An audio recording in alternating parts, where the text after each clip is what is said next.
कलश स्थापना, घट स्थापना नवरात्रि के पहले दिन शुभ मुहूर्त, सही समय और सही तरीके से करनी चाहिए। आइए जाने कैसे करें कलश की स्थापना।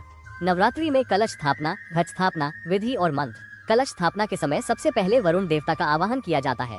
ओम आ जिग्र कलश मह्यात्वा विशंत्विदव पुनर्ऊर्जा नी वर्तश्च सा नः सहस्रम धूष्वोरुधारा पस्वती पुनर्मा विष्टाद्य। कलश प्रार्थना मंत्र। कलशस्य मुखे विष्णु कंठे रुद्रः समाश्रितः मूले तत्र स्थितो ब्रह्मा मध्ये मातृगणाः स्मृता। कलश देवता आवाहन। ओम भूर्भुवः स्वः भो वरुण इहागच्छ इह तिष्ठ स्थापयामि पूजयामि मम पूजा गृहान ओम अपान पत्ये वरुणाय नमः। कलश स्थापना की विस्तृत विधि। तैयारी। सुबह स्नान के बाद पूजा स्थल को गंगाजल से शुद्ध करें। मिट्टी का पात्र। एक चौड़े मुंह वाले मिट्टी के पात्र में पवित्र मिट्टी भरें और उसमें जौ सप्त धान्य बोएं। कलश सजाना। तांबे या मिट्टी के कलश पर स्वास्तिक बनाएं और कंठ पर कलावा मौली बांधें। कलश भरना। कलश में गंगाजल, सिक्का, हल्दी की गांठ, सुपारी, लौंग और इलायची डालें। पत्ते और नारियल। कलश के मुंह पर आम के 5 पत्ते लगाकर उस पर ढक्कन रखें। लाल कपड़े में लपेटे हुए नारियल को ढक्कन के ऊपर रखें। नारियल का मुख डंठल ऊपर की ओर होना चाहिए। स्थापना। कलश को मिट्टी के पात्र के बीच में स्थापित करें। ध्यान रखने योग्य बातें। कलश को माता रानी के दाहिनी ओर स्थापित करें। कलश को 9 दिनों तक सुबह शाम जल चढ़ाएं और पूजा करें।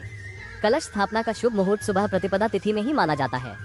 कलश स्थापना में नारियल को ऐसे रखें कि उसकी आंखें और मुंह पूजा करने वाले की तरफ हो, यानी नारियल का मुख्य हिस्सा साधक की ओर हो। नारियल को ऊपर की ओर सीधा करने के बजाय लेटकर रखने की परंपरा है, जिसमें आंखों वाला हिस्सा जो पेड़ से जुड़ा होता है साधक की दिशा में होना चाहिए। 5 फलों के पूजा पैक में सेब, मौसम्बी, केला, अनार और नागपुर संतरा शामिल है, जिन्हें ताजगी और गुणवत्ता के लिए सावधानी पूर्वक चुना गया है। पूजा। मंदिर में चढ़ावे और त्योहारों के अनुष्ठानों के लिए उपयुक्त। ये प्रत्येक समारोह में समृद्धि, स्वास्थ्य और शुभता का प्रतीक है। कलश प्रवाहित करना। नवरात्रि के समापन के बाद कलश को दशमी वाले दिन ही एक पवित्र नदी या जल स्रोत में प्रवाहित किया जाता है। नवरात्रि के दौरान क्या न करें। नवरात्रि के दौरान कुछ चीजें आपको नहीं करनी चाहिए। नवरात्रि के दौरान मांसाहारी भोजन न करें। शराब और अन्य नशीले पदार्थों का सेवन न करें। अपने घर में अशुद्ध और अपवित्र चीजें न रखें। देवी दुर्गा की पूजा के दौरान अशुद्ध और अपवित्र वस्तुओं का उपयोग न करें। माता रानी माँ दुर्गा को नींबू, इमली, सूखा नारियल, जटा रहित, नाशपाती और अंजीर जैसे फल अर्पित नहीं करने चाहिए, क्योंकि इन्हें अशुभ माना जाता है। इसके अलावा सड़े गले, झूठे या कटे फटे फल भी नहीं चढ़ाने चाहिए, क्योंकि ये पूजा का फल कम करते हैं और अपमान माने जाते हैं। नवरात्रि में नव देवियों को ऐसे मनाएं। पहले दिन माँ को घी अर्पित करें, शरीर निरोग रहता है। दूसरे दिन मिश्री का भोग लगाएं, घर में शांति आती है।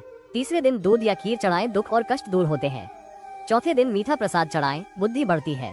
5वें दिन केले का भोग लगाएं, परिवार में सुख आता है। 6ठे दिन शहद अर्पित करें, जीवन में आकर्षण बढ़ता है। 7वें दिन गुड़ चढ़ाएं, नकारात्मक ऊर्जा दूर होती है। 8वें दिन नारियल अर्पित करें, मनोकामनाएं पूरी होती है। 9वें दिन कन्या पूजन और हलवा चना का भोग लगाएं, माँ दुर्गा की विशेष कृपा मिलती है। ऐसी नई वीडियो देखने के लिए हमारा चैनल भक्ति से ज्ञान देखते रहिए और इसे लाइक, शेयर और सब्सक्राइब जरूर कीजिए।